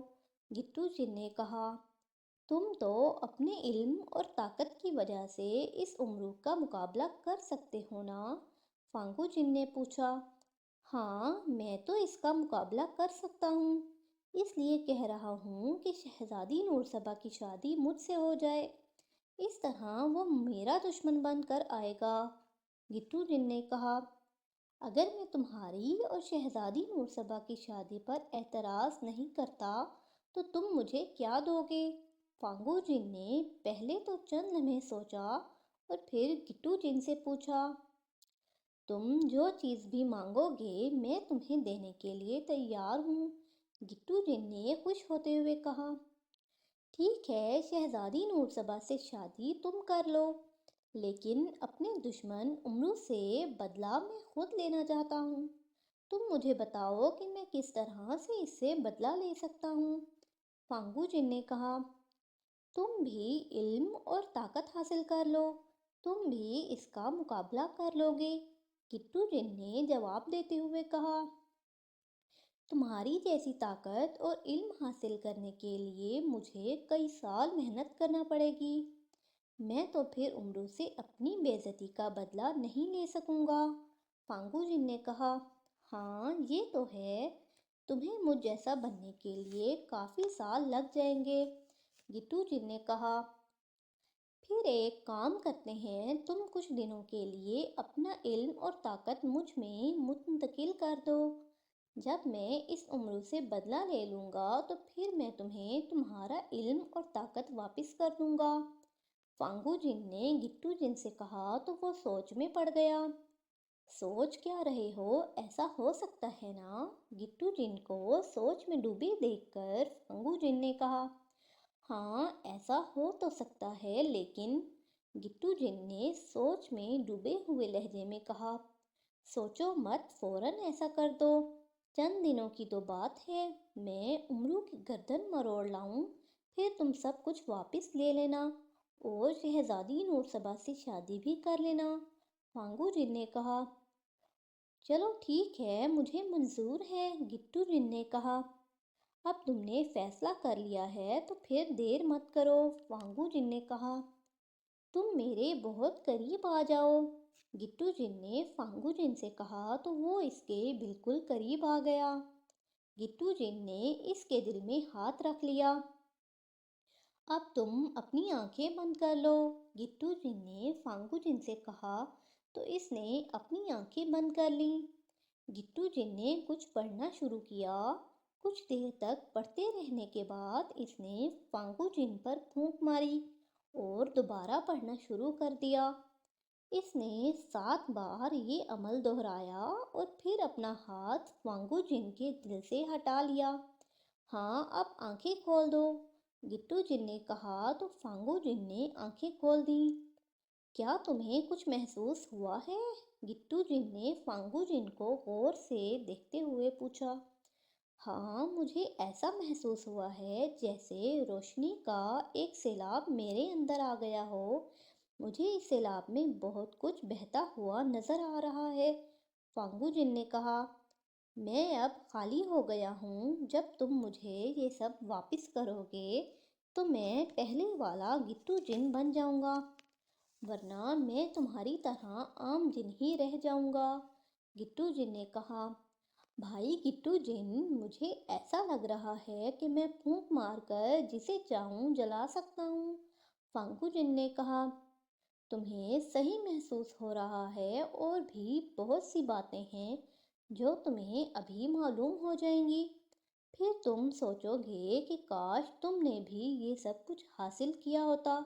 گٹو جن نے کہا، میں نے یہ سب کچھ حاصل کر تو لیا ہے۔ فانگو جن نے مسکراتے ہوئے کہا، یہ تمہارا اپنا تو نہیں ہے، یہ تو تم مجھے واپس کر دو گے۔ گٹو جن نے کہا تو فانگو جن کے چہرے پر طنزیہ مسکراہٹ آ گئی۔ پھر اسی مسکراہٹ کے دوران اس نے گٹو جن پر زور سے پھونک ماری۔ اس کے منہ سے شعلہ سا نکلا جو گٹو جن کے سر سے ٹکرایا اور اسے آگ لگ گئی۔ گٹو جن کی کربناک چیخیں بلند ہونے لگیں، کمبخت، تم شہزادی نور صبا سے شادی کرنا چاہتا تھا؟ اب کرو شادی۔ فانگو جن نے نفرت بھرے لہجے میں کہا، فانگو تو نے مجھے دھوکہ دے کر اچھا نہیں کیا، میں نے تجھے دوست سمجھا اور تو دشمن نکلا۔ جلنے کے دوران گٹو جن نے چیختے ہوئے کہا، مگر فانگو جن نے اس بات پر ذرا توجہ نہ دی، بلکہ وہ بہت دلچسپی سے گٹو جن کو جلتے ہوئے دیکھنے لگا۔ کچھ دیر بعد گٹو جن مکمل طور پر جل گیا تو فانگو جن نے ایک زوردار قہقہ لگایا، ہا ہا ہا! شہزادی نورسبا سے شادی کرنا چاہتا تھا، اب جہنم میں جا کر کسی چڑیل سے شادی کرے گا۔ فانگو جن نے قہقہ لگاتے ہوئے کہا اور پھر وہ واپس غار کی طرف بڑھنے لگا۔ ادھر مسلسل اور تیز رفتاری سے سفر کرتے ہوئے امرو شاہی ایلچی میاں جی کے ہمراہ رات ہونے سے پہلے ہی ملک چمن پہنچ گیا۔ شاہ چمن نے فوراً ہی ملاقات کے لیے اسے اپنے خاص کمرے میں بلا لیا تھا۔ امرو شاہ چمن کے خاص کمرے میں پہنچا تو ملکہ بھی اس کمرے میں موجود تھی۔ شاہ چمن اور ملکہ دونوں ہی اداس اور پریشان دکھائی دے رہے تھے۔ امرو نے بادشاہ اور ملکہ کے سامنے پہنچ کر شاہی آداب کے مطابق جھک کر سلام کیا تو شاہ چمن نے اسے اپنے سامنے رکھی ہوئی کرسی پر بیٹھنے کا اشارہ کیا۔ سلطان معظم اور ملکہ عالیہ، آپ دونوں بہت غمگین نظر آ رہے ہیں، امرو عیار نے کہا۔ خواجہ امرو عیار، ایلچی نے آپ کو بتا تو دیا ہوگا، ہماری شہزادی کی شادی ہو رہی تھی کہ اسے اغوا کر لیا گیا۔ نہ جانے ہماری شہزادی اب کس حال میں ہوگی اور کہاں ہوگی؟ ملکہ نے امرو عیار سے کہا اور اس کی آنکھوں سے آنسو بہنے لگے۔ ملکہ عالیہ، آپ فکر نہ کریں، میں آ گیا ہوں نا، سب ٹھیک ہو جائے گا، امرو عیار نے ملکہ کو تسلی دیتے ہوئے کہا۔ ہمارے آدمیوں نے ملک کا کونا کونا چھان مارا ہے لیکن شہزادی نورسبا کا کہیں کوئی پتہ نہیں چلا، شاہ چمن نے امرو سے کہا۔ لہجہ تو ان کا بھی غمگین تھا لیکن ان کی آنکھوں میں آنسو نہیں تھے۔ میں پتہ لگا لوں گا کہ شہزادی نورسبا کہاں ہے اور میں آپ سے وعدہ کرتا ہوں کہ شہزادی نورسبا بہت جلد آپ کے پاس ہوگی، امرو عیار نے شاہ چمن کو تسلی دیتے ہوئے کہا۔ خواجہ امرو، اگر آپ شہزادی نورسبا کی شادی میں شرکت کے لیے آئے ہوتے تو شہزادی یوں غائب نہ ہوتی، ملکہ نے شکایت بھرے لہجے میں کہا۔ آپ کا شکوہ بجا ہے ملکہ عالیہ، لیکن مجھے سردار امیر حمزہ کے حکم پر ایک مہم پر جانا پڑ گیا، جس کی وجہ سے میں شادی میں شرکت کے لیے نہ آ سکا۔ میں آپ سے شرمندہ ہوں، امرو عیار نے کہا۔ آپ سردار امیر حمزہ کے حکم پر کہیں گئے ہوئے تھے، پھر تو آپ کا قصور نہیں بنتا، شاہ چمن نے کہا۔ خواجہ امرو، اب آپ شہزادی نورسبا کی تلاش میں کس وقت جائیں گے؟ ملکہ نے پوچھا۔ ملکہ عالیہ، اب تو رات ہو گئی ہے اور رات کے وقت سفر پر جانا اچھا نہیں ہوتا، خواجہ امرو اب صبح کو ہی شہزادی نورسبا کی تلاش کے لیے روانہ ہوں گے، شاہ چمن نے ملکہ عالیہ سے کہا۔ اس کے بعد شاہ چمن نے غلام کو بلا کر امرو کے ساتھ بھیج دیا۔ غلام امرو کو شاہی مہمان خانے میں لے گیا اور پھر کچھ دیر بعد اس کے لیے رات کا کھانا بھی لے آیا۔ امرو نے سیر ہو کر کھایا اور پھر سو گیا۔ صبح روشنی ہونے سے پہلے ہی امرو اٹھ کر شاہی محل سے باہر آ گیا۔ ایک ویران جگہ پر پہنچ کر امرو نے اپنے کندھے سے زنبیل اتاری اور اس میں سے سنہری تختی نکالی۔ سنہری تختی، مجھے بتایا جائے کہ شہزادی نورسبا کو کس نے اغوا کیا ہے؟ امرو عیار نے سنہری تختی سے پوچھا۔ امرو عیار کو بتایا جاتا ہے کہ شہزادی نورسبا کو فانگو جن نے اغوا کیا ہے۔ اوہ، کیا یہ وہی فانگو جن ہے جسے نمرہ شہر میں نے مارا تھا؟ امرو نے حیران ہوتے ہوئے کہا۔ ہاں، یہ وہی فانگو جن ہے، اس نے تم سے بدلہ لینے کے لیے شہزادی نورسبا کو اغوا کیا ہے اور اب وہ شہزادی نورسبا سے شادی کرنا چاہتا ہے۔ سنہری تختی پر حروف ابھرے اور پھر مٹ گئے۔ اس جن میں تو اتنی ہمت نہیں تھی، اس نے یہ سب کیسے کر لیا؟ امرو نے سنہری تختی سے پوچھا۔ یہاں سے یہاں سے شمال کی طرف سینکڑوں میل کے فاصلے پر راکی پہاڑوں کا سلسلہ ہے۔ وہاں فانگو جن کا ایک دوست گٹو جن رہتا تھا۔ وہ جن بہت بڑا عالم اور طاقتور تھا۔ اس نے فانگو جن کی مدد کا وعدہ کیا اور اس کے کہنے پر فانگو جن نے شہزادی نور سبا کو اغوا کر لیا تاکہ تم سے اپنی بے عزتی کا بدلہ لے سکے۔ سنہری تختی پر حروف ابھرے اور جب امرو نے وہ عبارت پڑھ لی، حروف خود بخود مٹتے چلے گئے۔ یہ بات ہے سنہری تختی، تم نے ابھی بتایا ہے کہ راکی پہاڑ پر گٹو جن رہتا تھا۔ اس تھا سے تمہاری کیا مراد ہے؟ کیا اب وہ وہاں نہیں رہتا؟ امرو نے سنہری تختی سے پوچھا۔ گٹو جن بھی شہزادی نور سبا سے شادی کرنا چاہتا تھا، مگر فانگو جن نے شہزادی نور سبا کی اس سے شادی کے بدلے گٹو جن سے اس کا سارا علم اور طاقت مانگ لی۔ گٹو جن نے دوست سمجھتے ہوئے فانگو جن کو اپنا سارا علم اور طاقت دے دی۔ جیسے ہی فانگو جن کو طاقت اور علم ملا، اس نے گٹو جن کو آگ لگا کر جلا دیا۔ سنہری تختی پر حروف ابھرے اور پھر امرو عیار کے پڑھ لینے کے بعد حروف مٹ گئے۔ اوہ، یہ فانگو جن تو بہت ہی دھوکے باز ہے، اسے سخت سے سخت سزا ملنی چاہیے، امرو عیار نے بڑبڑاتے ہوئے کہا اور اس نے سنہری تختی زنبیل میں رکھ لی۔ بادل گھوڑے باہر آ جاؤ، امرو نے زنبیل کا منہ کھولتے ہوئے کہا تو اس کا بادل گھوڑا فوراً زنبیل سے باہر آ گیا۔ اس گھوڑے کے دو بڑے بڑے پر تھے جن کی مدد سے یہ ہوا میں انتہائی تیز رفتاری سے اڑتا تھا۔ بادل گھوڑا ہفتوں کا فاصلہ دنوں میں اور دنوں کا فاصلہ منٹوں میں طے کر لیتا تھا۔ امرو کو یہ گھوڑا ایک پری نے تحفے میں دیا تھا اور چونکہ یہ بہت خوبصورت تھا اس لیے امرو کو اچھا لگتا تھا۔ امرو نے گھوڑے کے سر پر بڑے پیار سے ہاتھ پھیرا تو گھوڑے نے خوشی کا اظہار کرتے ہوئے ہنہنانا شروع کر دیا اور اس نے اپنے دونوں پیر زمین پر مارے۔ بادل، ہم نے راکی پہاڑوں پر جانا ہے جو یہاں سے شمال کی جانب سینکڑوں میل کے فاصلے پر ہیں، امرو عیار نے بادل گھوڑے سے کہا تو بادل گھوڑے نے گردن ہلائی جیسے وہ امرو کی بات سمجھ گیا ہو۔ اس کے بعد امرو گھوڑے پر سوار ہو گیا اور گھوڑا ہوا میں بلند ہونے لگا۔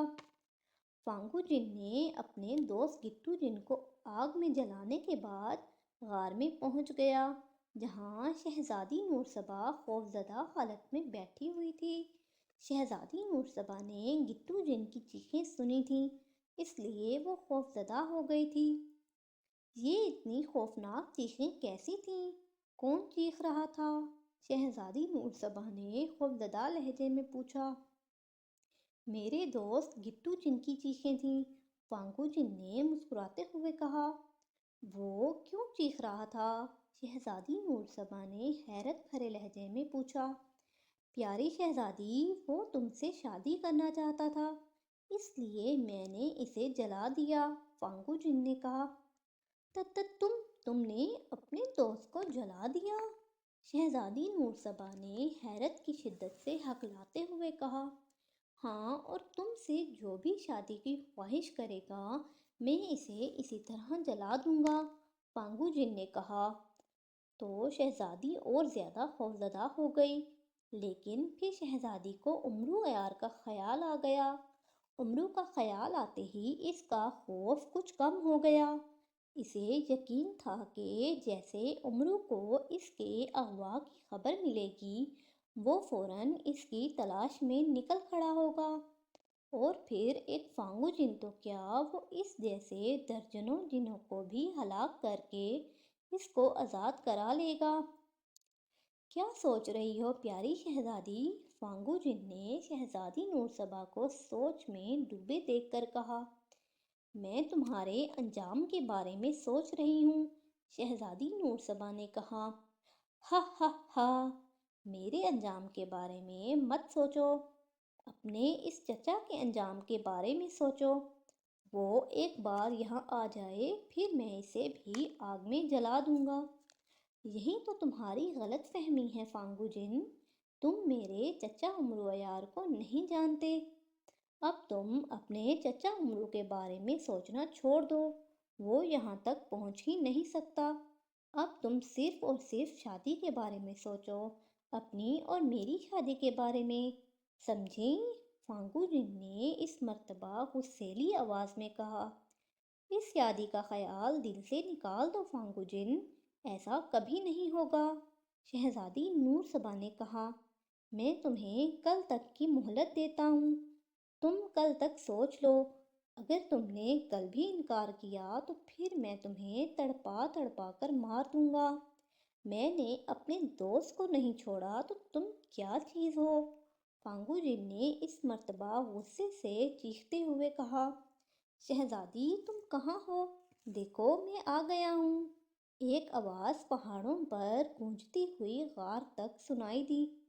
اوہ، یہ آواز تو شہزادہ سلطان کی ہے، شہزادی نور سبا نے خوش ہوتے ہوئے کہا۔ کون شہزادہ سلطان؟ فانگو جن نے انتہائی غصیلے لہجے میں کہا۔ شہزادہ سلطان جس سے میری شادی ہونے والی ہے، شہزادی نور سبا نے کہا۔ اوہ، اس کی یہ جرأت کہ وہ یہاں تک آ گیا، میں ابھی اس کے ٹکڑے ٹکڑے کر دوں گا، فانگو جن نے اور بھی زیادہ غصے سے کہا۔ اگر شہزادہ سلطان یہاں آ گیا ہے تو پھر تم اس کے ٹکڑے نہیں کر سکو گے، بلکہ وہ تمہارے ٹکڑے کر دے گا، شہزادی نور سبا نے کہا۔ تو شہزادی کی بات سن کر فانگو جن نے غصے سے اپنا پاؤں زمین پر مارا۔ آؤ تم بھی میرے ساتھ آؤ اور اس کا حشر اپنی آنکھوں سے دیکھو، فانگو جن نے غصے سے غراتے ہوئے کہا، اور پھر وہ شہزادی نور سبا کا ہاتھ پکڑ کر غار سے باہر آ گیا۔ شہزادہ سلطان کی آوازیں اب بھی پہاڑوں میں گونج رہی تھیں۔ پھر ان دونوں کو ایک پہاڑ پر شہزادہ سلطان نظر آ گیا، وہ شہزادی نور سبا کو آوازیں دے رہا تھا۔ فانگو جن شہزادی نور سبا کو لے کر اس پہاڑ پر پہنچ گیا۔ پہاڑ بہت ہی بڑا تھا۔ فانگو جن نے شہزادی نور سبا کو ایک جگہ بٹھا کر اس پر پھونک مار دی۔ اس کے پھونک مارتے ہی شہزادی نور سبا بے حس ہو گئی، اب وہ حرکت نہیں کر سکتی تھی۔ شہزادہ سلطان شہزادی نور سبا کو دیکھ کر تیزی سے اس کی طرف بڑھا، لیکن ابھی وہ شہزادی کے قریب نہیں پہنچا تھا کہ فانگو جن نے اسے بازو سے پکڑ لیا۔ کہاں جا رہے ہو شہزادے؟ پہلے مجھ سے تو مل لو، فانگو جن نے طنزیہ لہجے میں کہا۔ تو تم نے شہزادی نور سبا کو اغوا کیا ہے؟ شہزادہ سلطان نے فانگو جن کو دیکھتے ہوئے کہا۔ ہاں، شہزادی نور سبا کو میں نے ہی اغوا کیا ہے، جبکہ تمہارے تو میں ٹکڑے کر دوں گا، فانگو جن نے کہا۔ تو شہزادہ سلطان نے جھٹکا دے کر اپنا بازو چھڑایا۔ اس کے دوسرے ہاتھ میں تلوار تھی، اس نے تلوار بلند کی اور فانگو جن پر وار کر دیا۔ فانگو جن صرف ایک قدم پیچھے ہٹا اور شہزادہ سلطان کا وار خالی ہو گیا۔ فانگو جن نے شہزادہ سلطان کو ایک زوردار تھپڑ مارا اور شہزادہ سلطان فانگو جن کا تھپڑ کھا کر کئی فٹ دور جا گرا، لیکن وہ فوراً ہی کھڑا ہو گیا اور دوبارہ تلوار لہراتے ہوئے فانگو جن کی طرف دوڑا۔ جیسے ہی شہزادہ سلطان فانگو جن کے قریب پہنچا، فانگو جن نے اس کا تلوار والا ہاتھ پکڑ لیا اور پھر اس کی ایک ٹانگ پکڑ کر اوپر اٹھا لیا اور تلوار والا ہاتھ چھوڑ دیا۔ اس کے کندھے سے لگتے ہی اور تلوار والا ہاتھ آزاد ہوتے ہی شہزادہ سلطان نے دوبارہ تلوار والا ہاتھ بلند کیا۔ اسی لمحے شہزادی چونک پڑی، اس کا جسم تو حرکت نہیں کر رہا تھا لیکن اس کی آنکھیں حرکت کر رہی تھیں۔ سامنے دیکھ کر وہ بہت خوش ہو گئی تھی، اس نے ایک پروں والے گھوڑے کو اس طرف آتے دیکھا تھا اور اس نے گھوڑے پر سوار آدمی کو بھی پہچان لیا تھا۔ گھوڑے پر امرو عیار سوار تھا جس کے ہاتھ میں تلوار تھی اور وہ بہت تیزی سے فانگو جن کی طرف بڑھ رہا تھا۔ بادل بادل گھوڑا اڑتا ہوا راکی پہاڑوں تک پہنچ چکا تھا۔ ایک پہاڑ پر امرو کو فانگو جن نظر آ گیا تھا۔ امرو نے اڑتے ہوئے زنبیل میں سے تلوار حیدری نکال لی اور اسے لہرانے لگا۔ امرو نے دیکھ لیا تھا کہ فانگو جن نے شہزادہ سلطان کو اٹھا رکھا تھا اور شہزادی نور صبا کچھ فاصلے پر برف پوش پہاڑ پر بیٹھی ہوئی تھی۔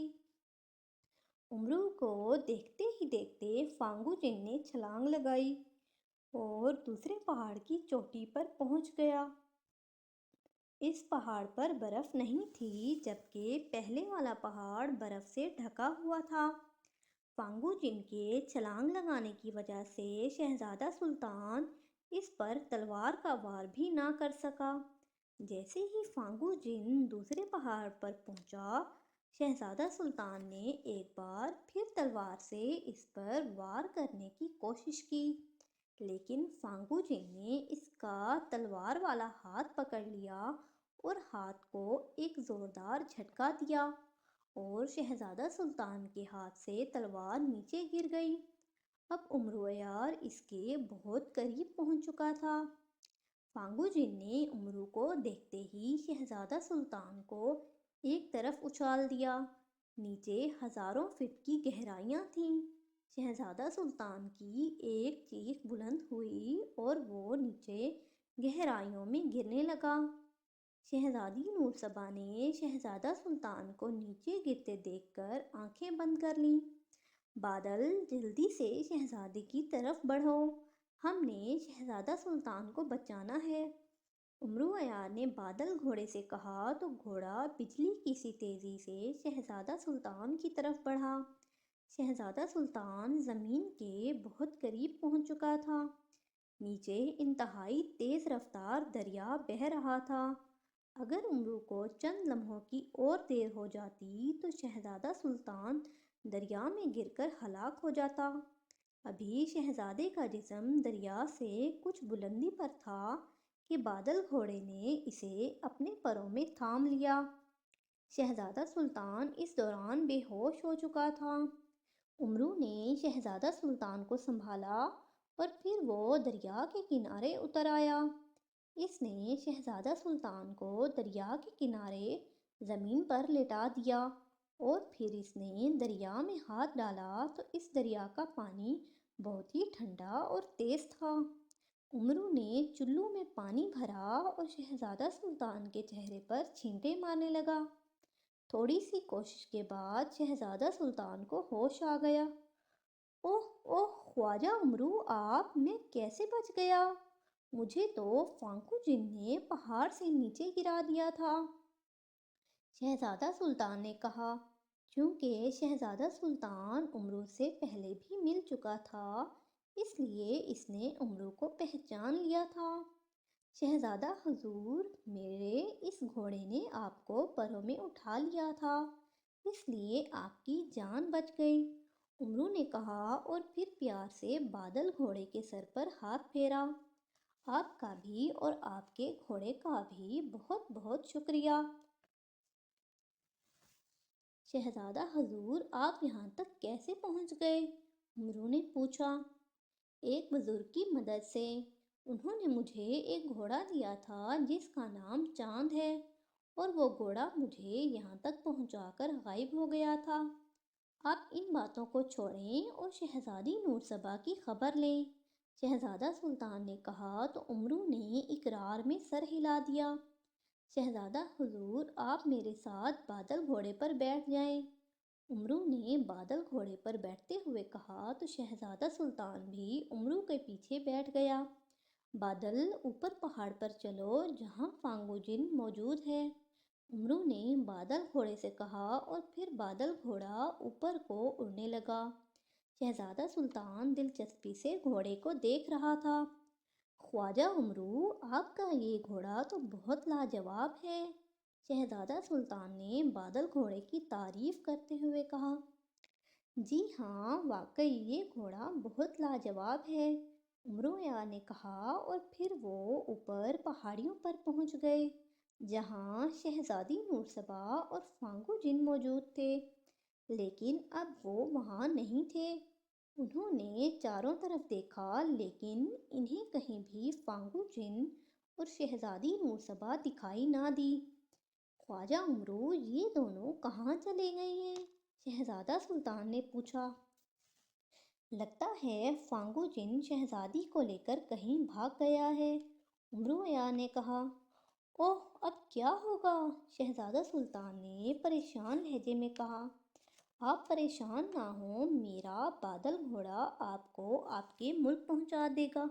آپ جائیں، میں کچھ ہی دیر میں شہزادی نورسبا کو لے کر آتا ہوں، امرو نے شہزادے کو تسلی دیتے ہوئے کہا۔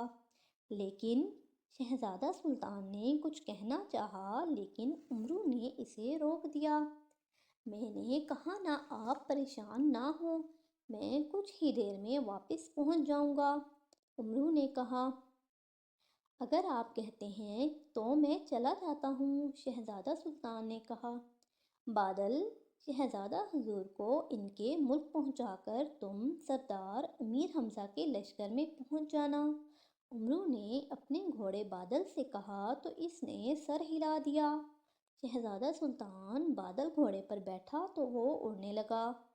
جب وہ نظروں سے اوجھل ہو گئے تو امرو نے زنبیل سے سنہری تختی نکالی۔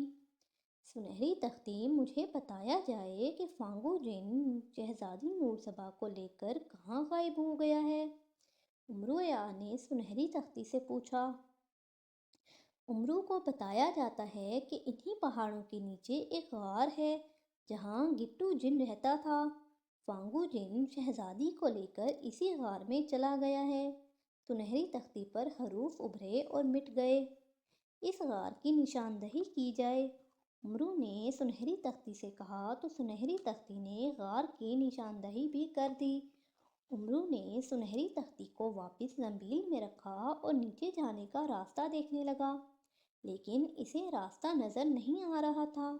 راستہ نہ ملنے پر اس نے سنہری چپلیں نکال لیں اور ان سے کہا کہ وہ اسے نیچے پہنچا دیں۔ سنہری چپلوں نے امرو کو نیچے غار کے دہانے پر پہنچا دیا۔ غار میں داخل ہونے سے پہلے امرو نے ایک بار پھر زنبیل میں سے تلوار حیدری نکالی اور پھر وہ غار میں داخل ہونے لگا۔ غار میں داخل ہوتے ہی اس کی نظر شہزادی نورسبا اور فانگو جن پر پڑی۔ ایک طرف ایک لال بھی جگمگاتا ہوا نظر آ رہا تھا۔ لال کو دیکھ کر امرو سمجھ گیا کہ یہ انتہائی قیمتی لال ہے۔ تمہاری موت تمہیں یہاں کھینچ لائی ہے امرو یار، اب تم بچو گے نہیں، فانگو جن نے امرو کو دیکھتے ہی غصیلے لہجے میں کہا، اور پھر اس نے امرو پر پھونک ماری۔ اس کے منہ سے آگ کا ایک شعلہ نکلا جو امرو کی طرف بڑھا۔ فانگو جن کا خیال تھا کہ گٹو جن کی طرح امرو کو بھی آگ لگ جائے گی، لیکن امرو بجلی کی سی تیزی سے نیچے بیٹھ گیا اور شعلہ اس کے اوپر سے گزر گیا۔